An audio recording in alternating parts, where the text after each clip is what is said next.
আসসালামু আলাইকুম। আমি আজকে জিরো কন্ডিশনাল নিয়ে আলোচনা করব।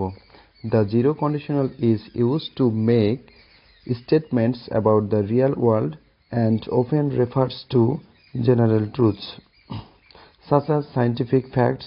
In zero conditional sentences, the time is now or always and the situation is real and possible. এইখানে জিরো কন্ডিশনালে আমরা দেখতে পাচ্ছি দুইটা clause, if clause that means subordinate clause which expresses condition, and then main clause. The main clause expresses result.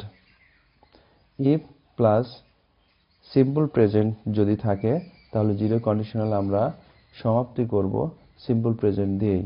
For example, if you heat ice, তুমি যদি বরফে তাপ দাও, ইট মেল্টস, এটা গলে যায়।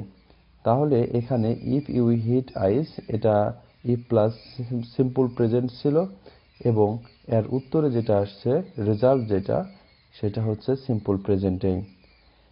এখন আমি যদি মেইন ক্লজটার সামনে দিই, অর্থাৎ রেজাল্ট যদি সামনে আসে ice melts if you heat it, তাহলে অর্থের কোনো পরিবর্তন আসে না। কিন্তু প্রথম উদাহরণে আমরা যে কমা দেখতে পাচ্ছি, দ্বিতীয় উদাহরণে সেই কমা থাকবে না, অর্থাৎ মেইন ক্লজ যখন সামনে আসবে এবং ইফ ক্লজটা যখন পরে যাবে তখন কমাটা উঠে যাবে। কমার ব্যবহার এখানে দরকার নেই।